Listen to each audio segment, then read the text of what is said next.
रहा हूँ। तो हम लोग पढ़ रहे थे थर्मोडायनेमिक्स, और बेटा थर्मोडायनेमिक्स में हम लोग थोड़ा सा कवर भी कर चुके हैं। उसमें हमने कवर किया था, एक तो टॉपिक हमने कवर किया था हीट का, थोड़ा सा आज भी पढ़ेंगे हीट के बारे में थोड़ा और एलेबोरेट करके। और इसके अलावा हमने पढ़ा था वर्क डन, और उससे पहले हमने किया था थर्मल इक्विलिब्रियम, यानी जीरोथ लॉ ऑफ थर्मोडायनेमिक्स। तो ये सारी चीजें हम लोग कवर कर चुके हैं। जो हमारी आज की क्लास रहेगी उसमें हम लोग फर्स्ट लॉ ऑफ थर्मोडायनेमिक्स को स्टार्ट करेंगे जल्दी, बट उससे पहले अभी भी हमारी एक टर्म पेंडिंग है, and that is internal energy. तो वहीं से शुरू करेंगे, इंटरनल एनर्जी, और थोड़ा सा हीट के बारे में थोड़ी और एक्स्ट्रा नॉलेज गेन करके फिर हम लोग फर्स्ट लॉ ऑफ थर्मोडायनेमिक्स पे जाएंगे। तो आओ शुरू करते हैं। पुराना किसी को कुछ पूछना है अभी पहले स्टार्ट करने से पहले? Sir, can you please record the meeting? Record नहीं हो रही अभी, होनी चाहिए अभी तो। हो रही है सर। हो रही है बच्चे? हाँ, तो नाउ स्टार्ट करते हैं। हेडिंग लगा दो बच्चे, इंटरनल एनर्जी।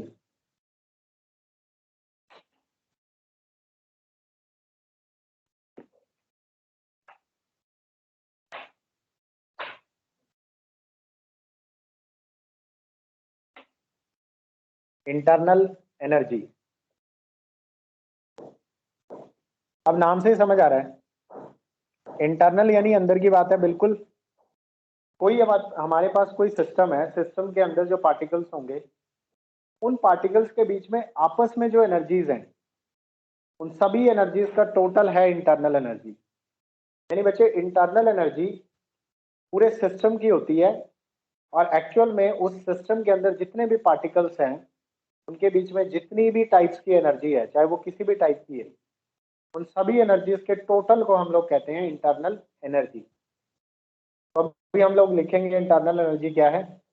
तो लिखो, internal energy of a system, internal energy of a system is defined as the sum of kinetic energies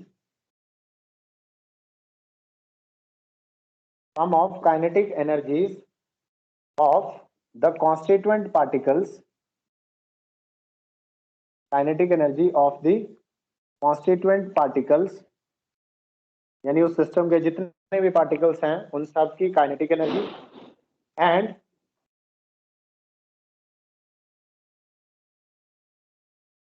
या प्लस कह लो, plus sum of potential energies, plus sum of potential energies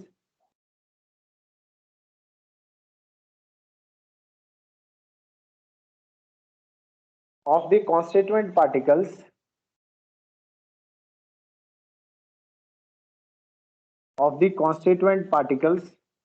of the system,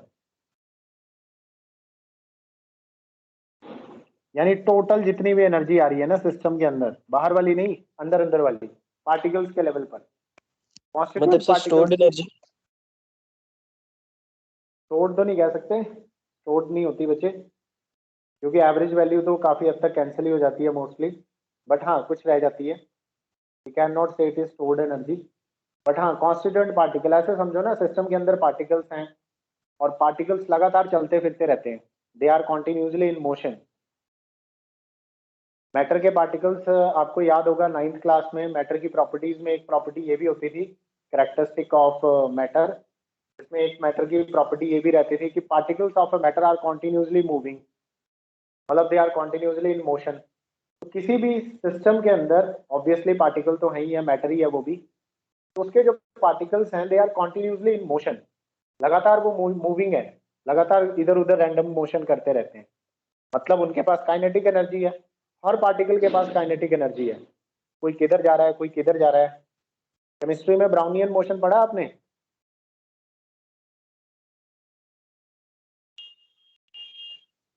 चलो नहीं पढ़ा होगा, बस ऐसे ही समझ लो। सिस्टम के अंदर पार्टिकल्स हैं और पार्टिकल्स लगातार इधर उधर चलते रहते हैं, रैंडमली मूव करते रहते हैं। तो सबके पास काइनेटिक एनर्जी है। उन सभी काइनेटिक एनर्जी का सम, सारी काइनेटिक एनर्जीज का टोटल, जितने पार्टिकल हैं, 1000 पार्टिकल हैं, हजारों पार्टिकल्स के काइनेटिक एनर्जी का टोटल, प्लस उसमें और ऐड करना है, प्लस जितनी भी पोटेंशियल एनर्जी है उसमें। पोटेंशियल एनर्जी किस वजह से होती है? मान लो दो पार्टिकल्स हैं, तो बेटा दो पार्टिकल्स को आपस में इंटरेक्ट करते हैं। आपको ये भी पता होगा एक और कैरेक्टरिस्टिक है मैटर की, कि particles of a matter attract each other, there is some intermolecular forces in between them. तो बेटा सबके बीच में इंटरमॉलिक्यूलर फोर्सेज हैं, मतलब उनके पास पोटेंशियल एनर्जी है। इंटरेक्शन की वजह से आती है पोटेंशियल एनर्जी बच्चों, और मोशन की वजह से आती है kinetic energy.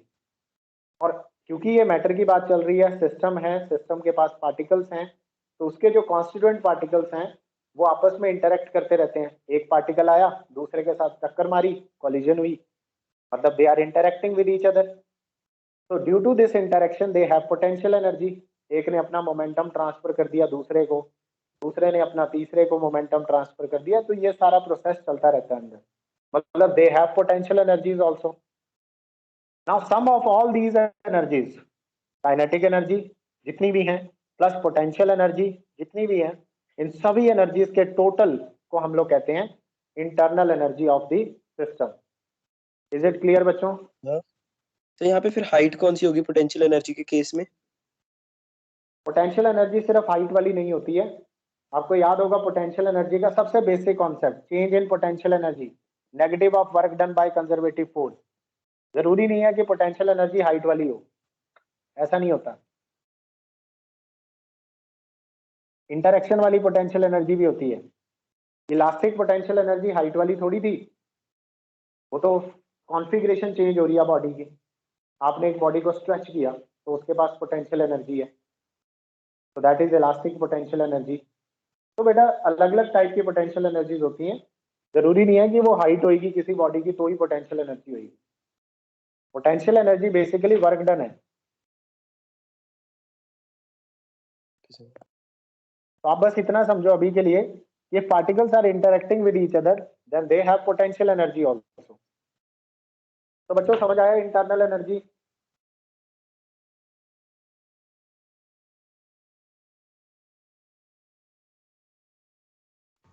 Yes sir. Okay, इसको Yes, हम लोग sir. बेटा डिनोट करेंगे यू से। It is denoted by letter capital U. तो कैपिटल यू को हम लोग ऐसे लिख सकते हैं, समीशन के लिए हम लोग ये वाला साइन यूज करते हैं सिग्मा। इसका मतलब होता है sum of kinetic energy of constituent particles of the system. Kinetic energy किसकी?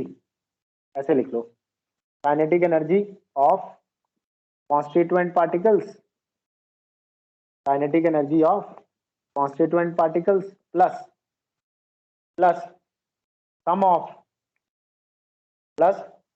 Potential energy. ये सम का साइन होता है, sum of potential energy of constituent particles,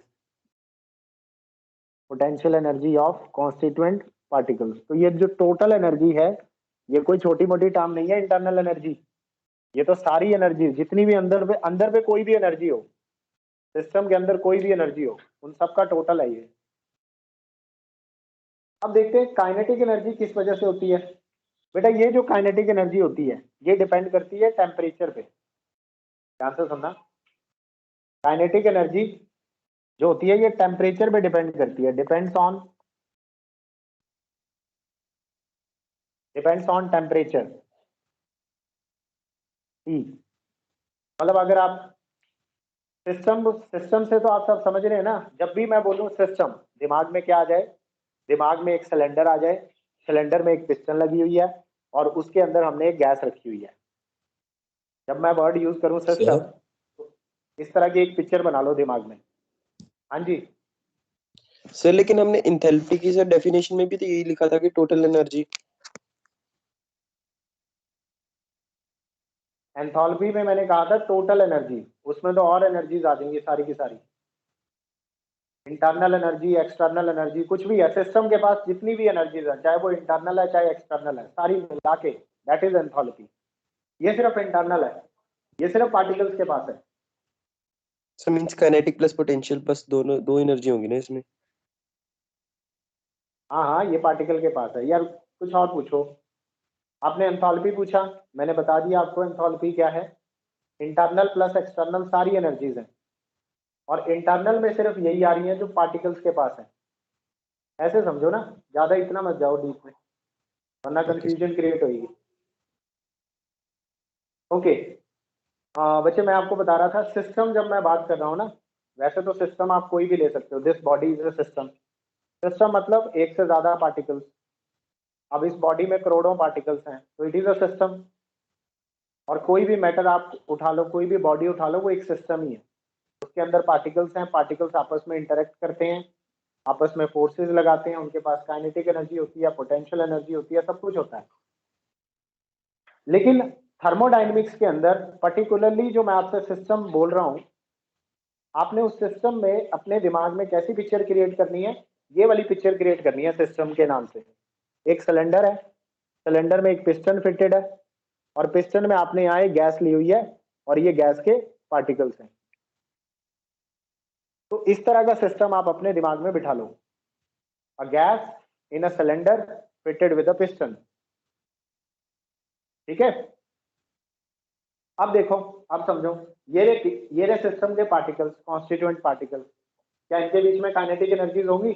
obviously होनी चाहिए, होनी ही चाहिए। ये इधर को जा रहा है, ये वाला पार्टिकल ऊपर जा रहा है, ये नीचे जा रहा है, ये साइड में जा रहा है, तो अलग अलग जगह पे पार्टिकल लगातार मूव कर रहे हैं, तो they all have kinetic energy. इन सभी पार्टिकल्स के काइनेटिक एनर्जीज का टोटल। सेकेंड पॉइंट इज, ये दोनों पार्टिकल आपस में इंटरेक्ट कर रहे हैं, ये इसके साथ भी इंटरेक्ट कर रहा है। अपने नेबरहुड में हर इंडिविजुअल पार्टिकल अपने आसपास के पार्टिकल्स के साथ इंटरेक्ट करता रहता है जो उसके नेबरहुड में है। तो due to this interaction they have potential energy. Now some of all these kinetic energies and the sum of all these potential energies is known as internal energy of the system. Is it clear? Sir motion के लिए kinetic and potential sir, उसके लिए interaction के। Yes. Yes students, is it clear? एक ही बच्चा बोल रहा है ये साहेब, बाकी Yes, sir. Yes, sir. Yes, sir. Okay. Now potential energy का देखते हैं क्या है। पोटेंशियल एनर्जी किस चीज पे डिपेंड कर रही है? ये तो टेम्परेचर पे डिपेंड करेगी। अब आप खुद लगाओ, मान लो कि मैंने यहाँ पे इसको आग लगा दी, सपोज करो इसके नीचे यहाँ आग लगा दी, इस सिस्टम के नीचे मैंने यहाँ पे आग लगा दी, कोई बर्नर लिया यहाँ पे आग लगा दी, तो इसका टेम्परेचर बढ़ जाएगा। एक्चुअल में टेम्परेचर बढ़ जाएगा तो इसके जो पार्टिकल्स हैं, इंटरनल पार्टिकल, क्या करेंगे बच्चे? ये कोई बता सकता है? मैंने इसको गर्म कर दिया, हीट कर दिया, क्या होगा पार्टिकल्स का? So move Sir, they will faster. start vibrating more fastly.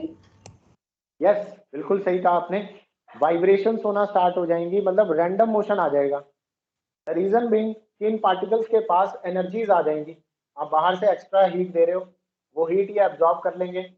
Now the particle will start running. आप तो ऐसे समझो ना बच्चे, पार्टिकल्स का बिहेवियर बिल्कुल हमारे जैसा है। मान लो एक कमरे के अंदर बहुत सारे हैं, एक बिल्डिंग में बहुत सारे लोग हैं, तो वो सारे पार्टिकल्स वो जो सारे लोग हैं वो एक तरह से पार्टिकल्स की तरह डील कर रहे हैं। अगर उस बिल्डिंग में आग लग जाए तो सारे लोग ऐसे ऐसे रैंडमली भागना शुरू कर देंगे। Something like in particles system में ऐसा ही होता है। टेम्परेचर के साथ साथ क्या होगा, ये पार्टिकल्स की काइनेटिक एनर्जी बढ़ जाएगी। They will start moving more fastly, they will start moving randomly. So that is why I am saying this part of internal energy is depend upon temperature. Is it clear students? जहां तक clear है सबको?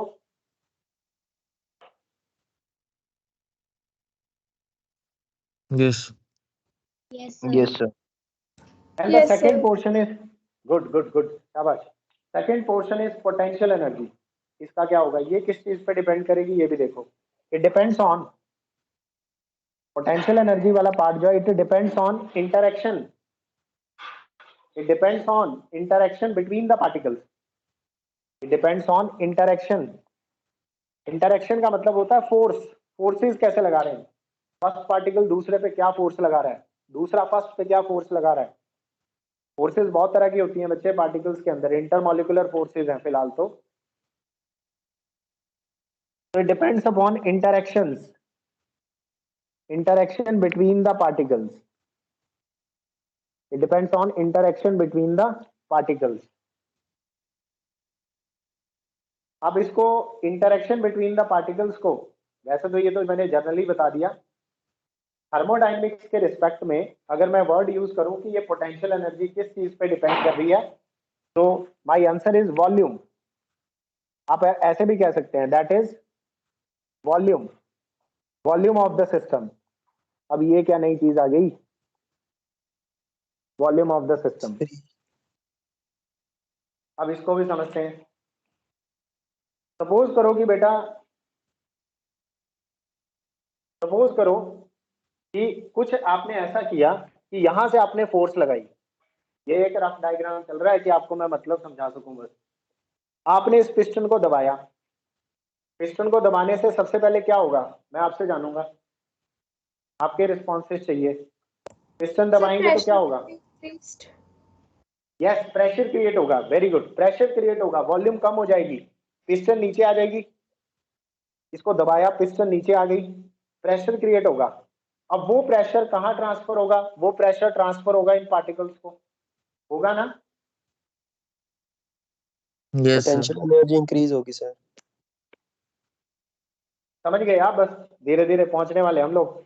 आपने यहां से force लगाई, piston दब गई, वॉल्यूम कम हो गई, वॉल्यूम तो हो गई बच्चे कम, वॉल्यूम कम हो गई, पिस्टन यहां से फोर्स लगाई, अब वॉल्यूम कम हो गई, ठीक है, पार्टिकल क्लोज आ गए बच्चे, पार्टिकल्स क्लोज आ गए, डिस्टेंस फॉर्म चेंज हो बिटवीन द जाएगी पार्टिकल। सर। हाँ जी बोलो बोलो बोलो, यस क्या चेंज हो जाएगा, सर फॉर्म भी चेंज हो जाएगी ना सर, जैसे गैस है वो लिक्विड में चेंज हो जाएगी। हाँ स्टेट चेंज हो सकती है, you are right, it is yes sir. Possible कि उसकी स्टेट चेंज हो जाए, लिक्विड से गैस में चेंज हो सकती है, हाँ गैस से लिक्विड में आ सकती है, बट अभी वहां नहीं जा रहे, वो ज्यादा ही प्रेशर लगा दिया तब हो सकता है। बट हाँ एक चीज ध्यान दो, क्या पार्टिकल्स क्लोज आ जाएंगे, क्या yes distance sir. Between the particles Yes, कम हो sir. जाएगा, सेपरेशन कम हो यस सर। जाएगी। अगर सेपरेशन कम हो जाएगी तो आपको तो पता है ना, कम सेपरेशन पे ज्यादा फोर्स लगती है, ज्यादा इंटरेक्शन होती है, जितने ज्यादा क्लोज होंगे पार्टिकल ऑब्वियसली इंटरेक्शन ज्यादा होगी। तो क्या पोटेंशियल एनर्जी को वॉल्यूम से फर्क पड़ रहा है, yes sir. Yes, sir. That is why मैंने लिखा है कि वैसे तो ये इंटरेक्शन पे डिपेंड करती है, बट इंटरेक्शन को आप कह सकते हो कि ये सिस्टम की वॉल्यूम पे डिपेंड कर रहा है। तो अब हमें क्लियर हो गया कि इंटरनल एनर्जी दो चीजों पे डिपेंड करती है, एक तो टेम्परेचर और दूसरा वॉल्यूम। टेम्परेचर के चेंज होने से काइनेटिक एनर्जी में चेंजेस होते हैं और वॉल्यूम के चेंज होने से पोटेंशियल एनर्जी में चेंज होता है। तो finally we can say that कि किसी भी सिस्टम की पोटेंशियल एनर्जी दो चीजों पे डिपेंड करती है, टेम्परेचर और वॉल्यूम पे। That is what my main point is. तो बेटा इंटरनल एनर्जी, तो in total we can say that, ऊपर वाली लाइन आपने लिख ली होगी, आगे आप लिख लेना। इन टोटल अब आप बोलोगे देयरफॉर काइनेटिक इस पे डिपेंड करती है, पोटेंशियल वॉल्यूम पे डिपेंड करती है, तो देयरफॉर अब हम लोग कह सकते हैं internal energy of a system, internal energy of a system is a function of is function of is function of temperature is function of temperature and volume। मतलब वो टेम्परेचर और वॉल्यूम दोनों पे डिपेंड करती है। दैट इज हम लोग कह सकते हैं कि बेटा जो हमारी इंटरनल एनर्जी है U, it is a function of T, V, ऐसे लिखते हैं मैथ्स वाले, मैथ्स में फंक्शन को। इसको वो कैसे पढ़ते हैं, internal energy is a function of temperature and volume, मतलब अगर टेम्परेचर चेंज होगा या वॉल्यूम चेंज होगी या दोनों चेंज होंगे तो इंटरनल एनर्जी में चेंज आ जाएगा। इज इट क्लियर बच्चों, यस और no. Yes. Yes, sir. Clear. Sir हाँ जी, हाँ जी, हाँ जी, पूछो। सर यहाँ पे हम प्रेशर भी तो लगा रहे हैं। प्रेशर लगा रहे हैं, बिल्कुल सही बात है आपकी, लेकिन अल्टीमेटली चेंज तो वॉल्यूम पे है ना बच्चे। Okay sir. प्रेशर तो एक्सटर्नल है। प्रेशर वॉल्यूम ये सब इंटरलिंक्ड है। अभी मैंने काइनेटिक थ्योरी स्टार्ट करनी है ना, जो चैप्टर है मैंने कहा क्लास में काइनेटिक थ्योरी चलाएंगे, वहां पे आपको समझ में आ जाएगा कि प्रेशर और वॉल्यूम का कनेक्शन है आपस में। Yes sir. तो this is all about internal energy, बस ये याद रखना। अब आते हैं कुछ नोट पॉइंट। इंटरनल एनर्जी को लेके कुछ मेन बातें हैं बच्चे जो आपको नोट करनी है सबको। नंबर 1 पॉइंट डिपेंड करती है, आपको पता चली गया, टेम्परेचर और वॉल्यूम पे। And the very important point is it is a state function. State function है बेटा, नोट कर लेना, ये लिख लिया। इनिशियल और इंटरनल फाइनल एनर्जी, पे डिपेंड करती है। हाँ, it is a state function. Number 1 यहां नोट करके लिख लो, very important point. Internal energy U is a state function, is a state function, not a path function.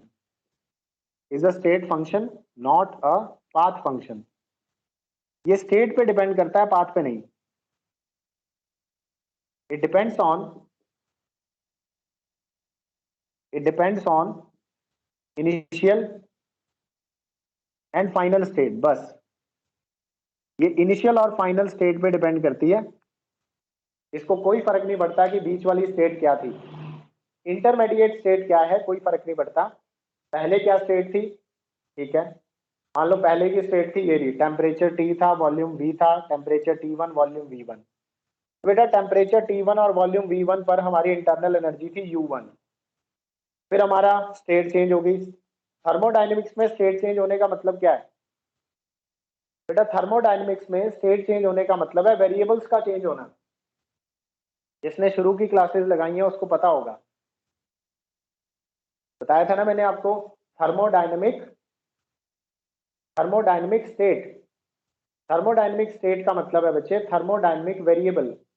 एक पर्टिकुलर सिस्टम है हमारे पास, उसका टेम्परेचर, प्रेशर, वॉल्यूम है कुछ, वो एक इस वक्त वो एक स्टेट में है। थोड़ी देर के बाद हमने कुछ किया, उसका प्रेशर लगाया उसके ऊपर, उसकी वॉल्यूम कम हो गई, उसका टेम्परेचर बढ़ गया, समहाउ कुछ चेंजेस हुए उसमें।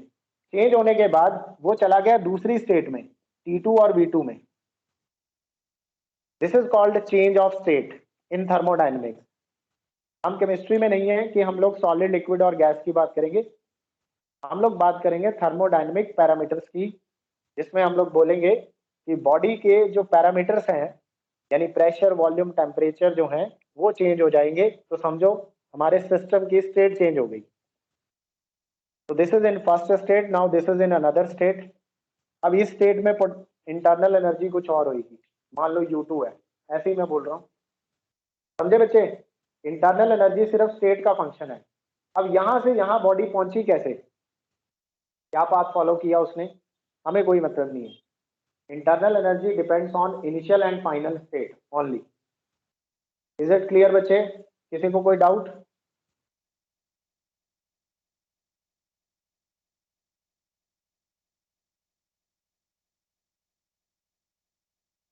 आपका रिस्पॉन्स नहीं आ रहा तो मैं क्या समझूं?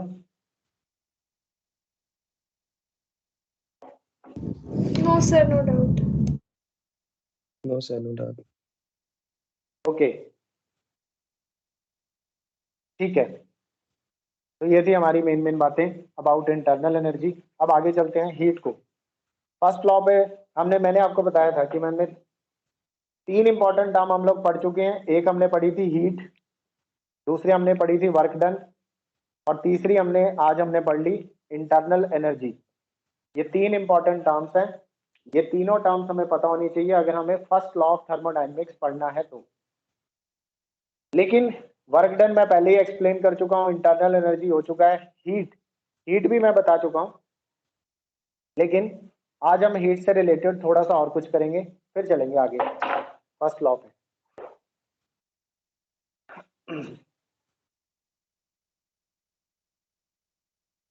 कोई मुझे बताएगा कि हीट का मैंने क्या लिखवाया था? किसी को याद है what is heat? Sir, temperature difference the when the energy is transferred. Okay, So any other? energy is transferred between the system and the surrounding whenever there is temperature. Whenever there is temperature difference. Difference between the system and surrounding. हाँ, system और surroundings के बीच में अगर temperature difference है तो heat transfer होएगी.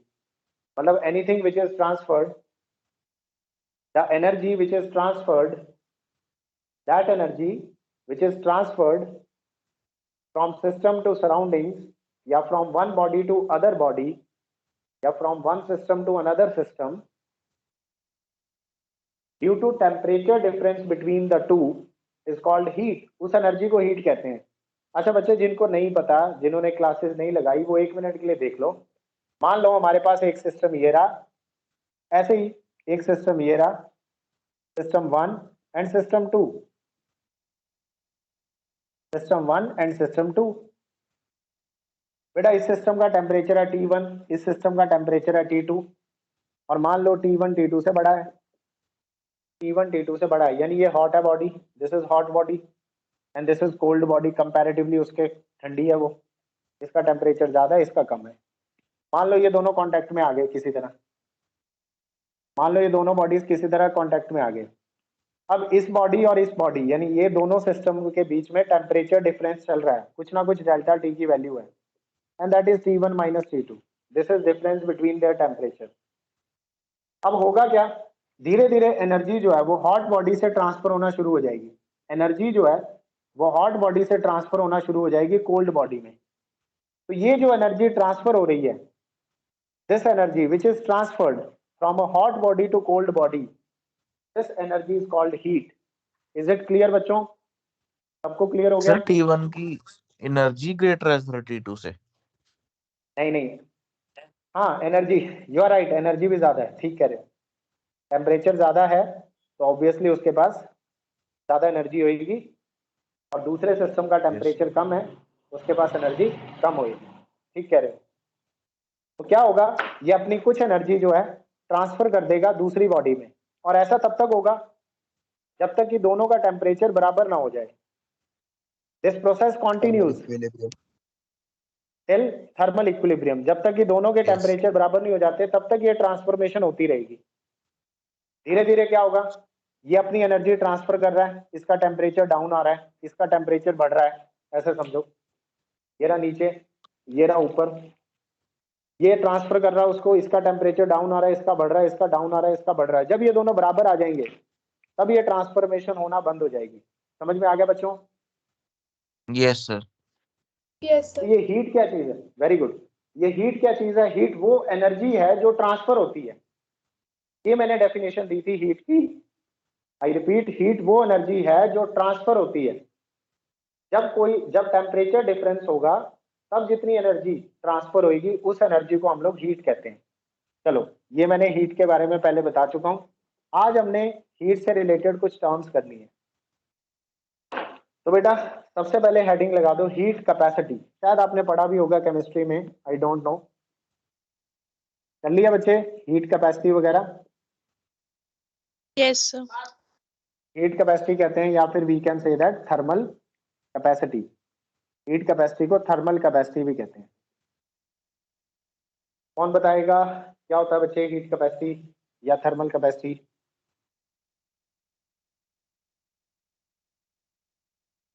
Sir, energy carried by the body, amount of heat energy stored in a body. नहीं नहीं, चलो लिखो. सर ये आपने लिखवाया था. नहीं मैंने नहीं लिखवाया. कैपेसिटी तो मैंने अभी तक पढ़ाया नहीं बच्चे. मैंने तो सिर्फ हीट लिखवाया. हीट क्या चीज है? अभी मैं हीट सर की जब बात नहीं कर आपने रहा. वो करवाया था सर, जब आपने एक्सटेंसिव एंड इंटेंसिव कराया था तब बताया था. नहीं नहीं, ऐसा कुछ नहीं. पता नहीं आप कहाँ थे. आओ देखते हैं हीट. हीट कैपेसिटी क्या चीज है? मान लो आपके पास कोई सब्सटेंस है. मान लो बच्चे आपके पास कोई सब्सटेंस है.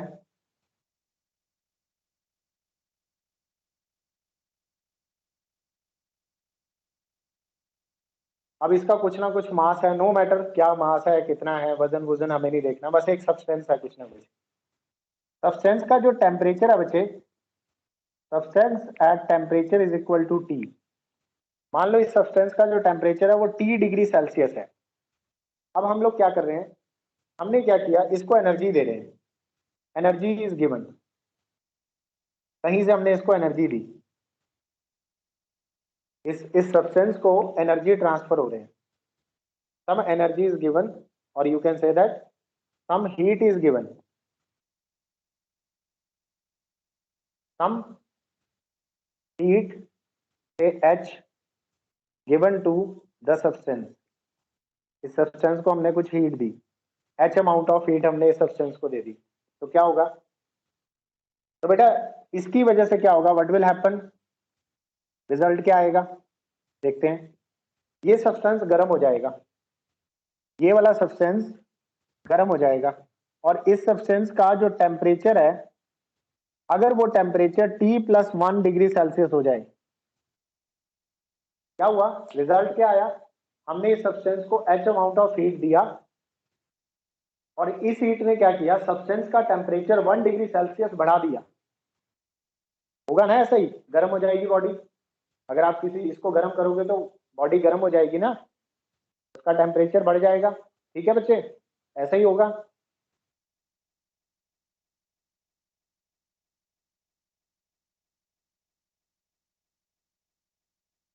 ऐसा ही होता है ना, किसी चीज को आप गर्म करोगे सर टी प्लस तो क्या समथिंग नहीं होगा?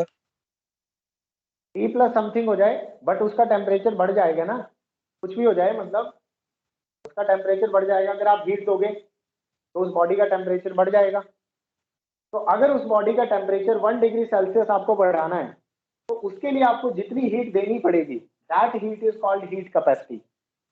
Heat capacity is the amount of heat required to raise the temperature of a substance by 1 degree Celsius. Is it clear बच्चे?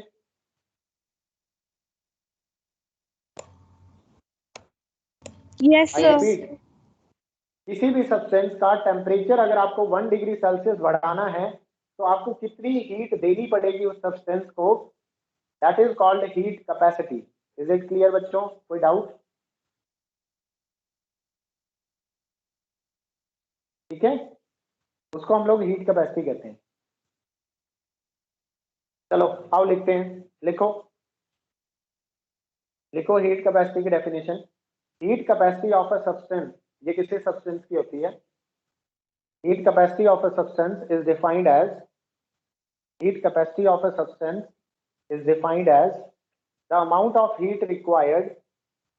Heat capacity of a substance is defined as the amount of heat required to raise the temperature, amount of heat required to raise या increase लिख लो, to increase the temperature of a substance through 1 degree Celsius, to increase the temperature of a substance through 1 degree Celsius।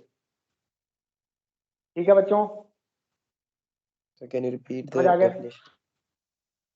I repeat, heat capacity of a substance is defined as the amount of heat required to increase the temperature of the substance by 1 degree Celsius.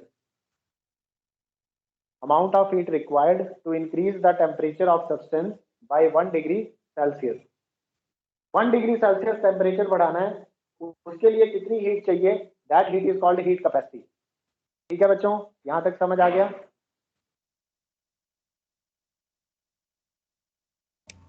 Yes, sir. Okay, किस किस चीज पे depend करेगी? Obviously substance छोटा है बड़ा है, तो ये डिपेंड करेगी सब्सटेंस के मास पे, और आपने कितनी हीट यहाँ पे दी है, चेंज इन टेम्परेचर पे, और ऑब्वियसली सब्सटेंस का मटेरियल कैसा है। इन 2-3 चीजों पे ये चीज डिपेंड करती है। तो बेटा डिपेंड किस पे करती है? Heat capacity. हीट कैपेसिटी का फॉर्मूला लिख लो। हीट कैपेसिटी का बच्चे फॉर्मूला है हीट गिवन, मतलब कितनी हीट आप दे रहे हो, डिवाइडेड बाय और उस हीट की वजह से टेम्परेचर में कितना चेंज आया, divided by change in temperature,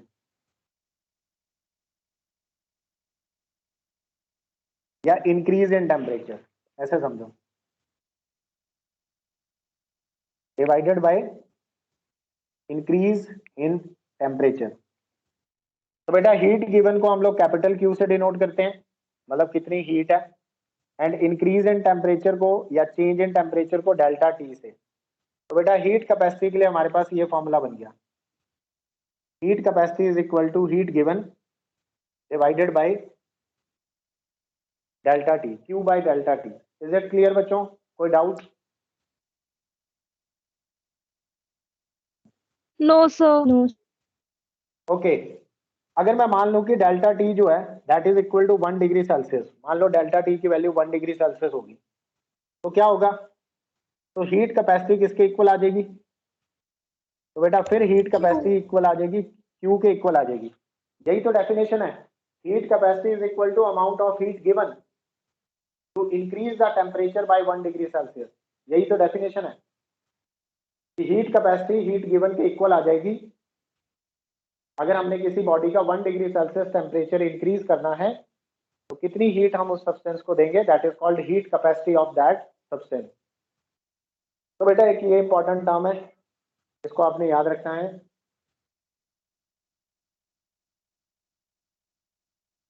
चलो ठीक है, डन, यहां तक हो गया सबका, कोई डाउट?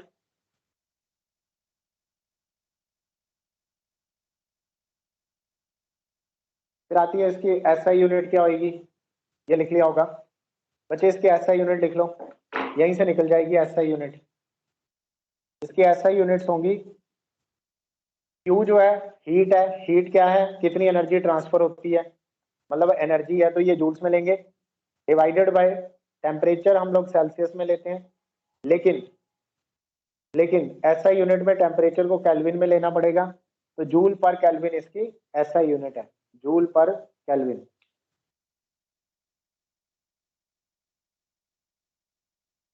और सर डायमेंशनल फॉर्मूला। अच्छा एक और बात, यहाँ पे बड़ी इंटरेस्टिंग बात होती है, जूल पर डिग्री सेल्सियस भी ले सकते हैं, एसआई यूनिट में ना केल्विन की बजाय सेल्सियस में भी चलता है, मतलब only in this case, heat capacity के केस में, कि हम लोग टेम्परेचर को सेल्सियस में भी ले सकते हैं, कोई प्रॉब्लम नहीं है, that is also considered as, इसको भी मान लिया गया कि ये भी इंटरनेशनल यूनिट एक्सेप्ट कर ली गई है, कि जरूरी नहीं है टेम्परेचर केल्विन में ही लेना है, इस केस में हीट कैपेसिटी के लिए आप सेल्सियस में भी ले सकते हो, तो जूल पर डिग्री सेल्सियस को भी ऐसा यूनिट ले लिया। इसका डायमेंशनल फॉर्मूला निकालना है, डायमेंशनल फॉर्मूला, तो वो भी निकल जाएगा आराम से। बेटा ये एनर्जी है, ये हमारी एनर्जी है, एनर्जी का डायमेंशनल फॉर्मूला होता है ml² - 2, ml² - 2, ये एनर्जी का डायमेंशनल फॉर्मूला है, डिवाइडेड बाय ये टेम्परेचर है, टेम्परेचर का डायमेंशनल फॉर्मूला होता है K, कैपिटल K। तो बच्चे इसका जो डायमेंशनल फॉर्मूला आएगा that is ml² T - 2 × K - 1। अब यहाँ पे 4 डायमेंशन आ गए, टोटल 7 फंडामेंटल क्वांटिटीज हैं हमारे पास, इस बार 4th भी यूज हो गई। ये मास, लेंथ और टाइम ये मैकेनिक्स में था, जब तक हम लोग मैकेनिक्स पढ़ रहे थे तब तक मास, लेंथ और टाइम में काम चल रहा था, लेकिन अब हम लोग मैकेनिक्स से उठ के आगे आ गए हैं, तो अभी हमें और डायमेंशंस भी चाहिए, लाइक टेम्परेचर हो गया, तो अब एक और आ गया K - 1, केल्विन -1। ठीक है बच्चे, is it clear everyone? Yes. तो ये था Yes, हमारे sir. पास हीट, गुड, तो दिस इज हीट कैपेसिटी, इसको फटाफट नोट कर लो। नेक्स्ट टर्म जो है हमारे पास दैट Sir, इज, अब बेटा बस ये टर्म्स हैं, बस डेफिनेशन लिखनी है, 2 मिनट और दे दो, 5 मिनट आई मीन। फिर आता है स्पेसिफिक हीट कैपेसिटी, ये तो हीट कैपेसिटी है, एक आएगी अब specific heat capacity.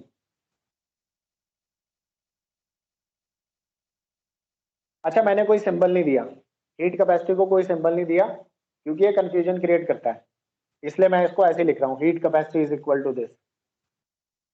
Specific heat capacity को हम सिंबल दे देंगे, तो बेटा अब हेडिंग लगा दो स्पेसिफिक हीट कैपेसिटी।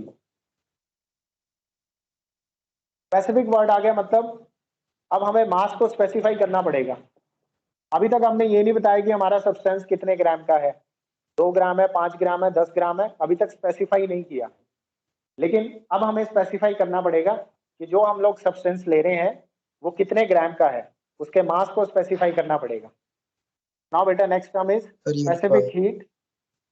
हाँ, इसमें पर यूनिट मास निकालेंगे। स्पेसिफिक हीट कैपेसिटी, इसको सिंबल दे रहे हैं बेटा। स्पेसिफिक हीट कैपेसिटी को छोटा सी, स्मॉल सी से डिनोट करेंगे। स्पेसिफिक हीट कैपेसिटी को स्मॉल सी से डिनोट करेंगे। अच्छा, it is found that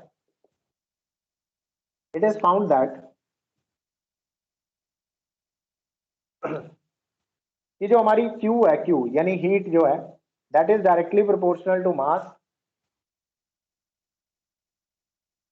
gain और लॉस ऑफ हीट। यहाँ पे Q क्या है बच्चे? गेन और लॉस ऑफ हीट। यहाँ लिख भी लेना, it is found that gain और loss of heat that is Q is directly proportional to mass. Also, Q is directly proportional to change in temperature, that is delta T.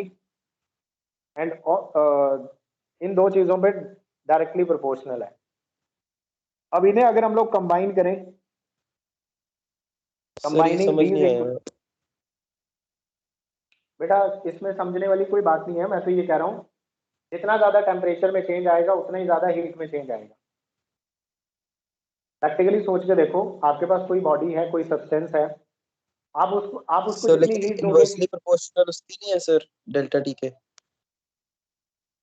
नहीं यार ऐसे कैसे? मान लो आपने उसको हीट दी तो उसका टेम्परेचर डाउन आ जाएगा या बढ़ेगा?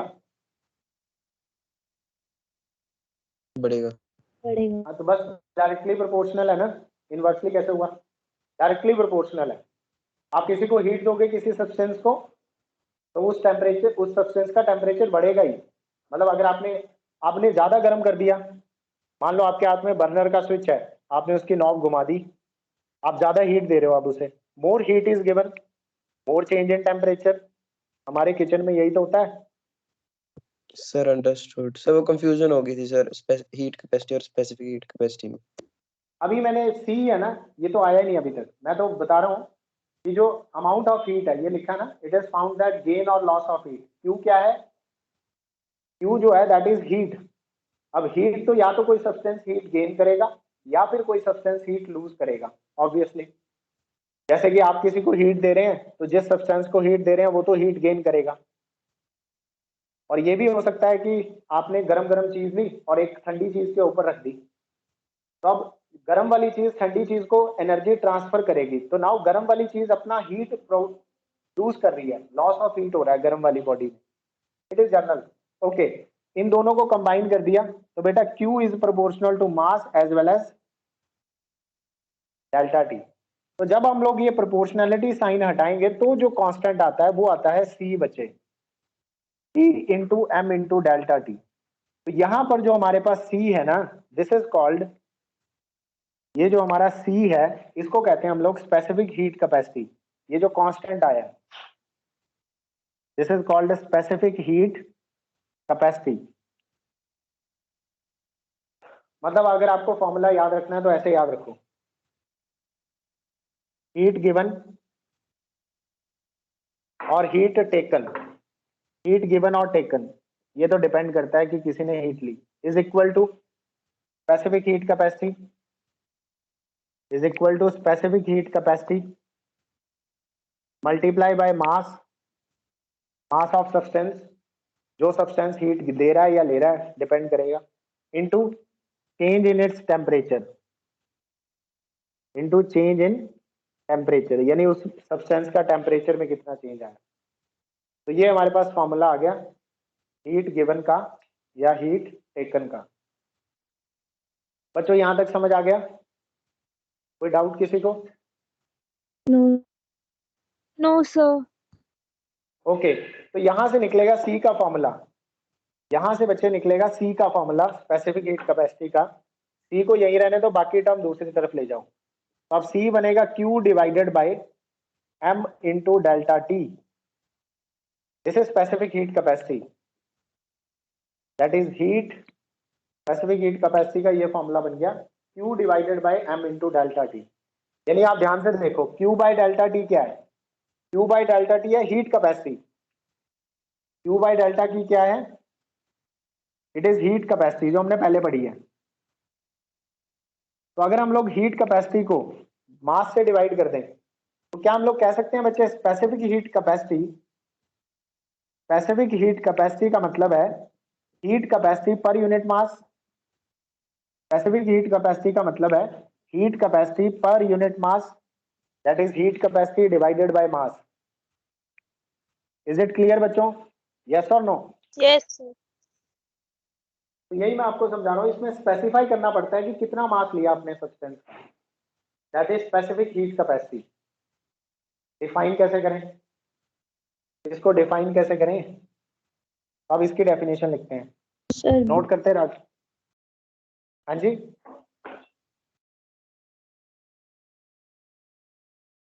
सर क्या कल कह रहे पर हो? चलो इसको तो इसकी डेफिनेशन लिख के छोड़ दूंगे अभी, ये तो खत्म कर लें। तो बेटा इसको डिफाइन ऐसे करते हैं डेफिनेशन में, मान लो कि आपका जो डेल्टा टी है वो है 1 डिग्री सेल्सियस और जो मास है वो है 1 ग्राम। मास है बच्चे 1 ग्राम, डेल्टा टी है 1 डिग्री सेल्सियस, तो आपकी स्पेसिफिक हीट कैपेसिटी भी Q के इक्वल आ जाएगी। इस फॉर्मूला में Q M की वैल्यू 1 डाल दो और डेल्टा टी की वैल्यू 1 डिग्री सेल्सियस ले लो, तो C की वैल्यू बच्चे Q आ जाएगी। अब लिखो definition, specific heat capacity of a substance is defined as, definition लिखो, specific heat capacity of a substance is defined as the amount of heat required, specific heat capacity of a substance is defined as the amount of heat required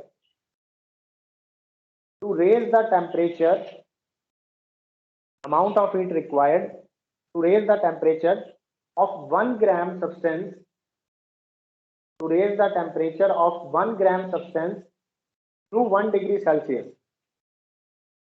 I repeat, it is equal to the amount of heat energy required, amount of heat required to raise the temperature of 1 gram of substance, to raise the temperature of 1 gram substance to 1 degree Celsius. 1 ग्राम का कोई substance लो, उसका temperature 1 degree Celsius बढ़ाना है, उसको बढ़ाने के लिए जितनी हीट चाहिए that is called specific heat capacity. Is it clear बच्चों? Yes sir. Yes Yes, sir. तो बाकी रही इसकी एसआई यूनिट, तो एसआई यूनिट क्या आएगी वो आप वैसे ही लिख लो बेटा। एनर्जी है जूल्स में, डिवाइडेड बाय मास है ग्राम में, आप ग्राम में ले सकते हो, किलोग्राम में ले सकते हो, और डेल्टा टी को आप सेल्सियस में ले सकते हो, पर ये तो हमें किलोग्राम में लेना है। टेम्परेचर को हम लोग चाहें तो सेल्सियस में ले सकते हैं, नो प्रॉब्लम, क्योंकि जूल पर केल्विन पर डिग्री सेल्सियस या फिर जूल पर किलोग्राम पर डिग्री सेल्सियस या फिर जूल पर किलोग्राम केल्विन। टेम्परेचर में आप केल्विन या सेल्सियस दोनों ले सकते हो, कोई प्रॉब्लम नहीं है। एसआई यूनिट में भी ज्यादातर हम लोग सेल्सियस में ही लेते हैं, तो क्योंकि इसको भी एक्सेप्ट कर लिया गया है, तो ये इसके एसआई यूनिट है। डायमेंशनल फॉर्मूला आप खुद निकाल लेंगे, मैं वैसे लिख देता हूँ बच्चे। इसका डायमेंशनल फॉर्मूला आएगा m0 L T -2 K -1। देखो मास गायब हो गया, हीट कैपेसिटी में क्या था, हीट कैपेसिटी में था m L² T -2 K -1। अब हमने डिवाइड बाय मास कर दिया, मास मास उठ गया, तो यही बचा है। तो ये इसका डायमेंशनल फॉर्मूला है। क्लियर है बच्चों इतना? किसी को कोई डाउट?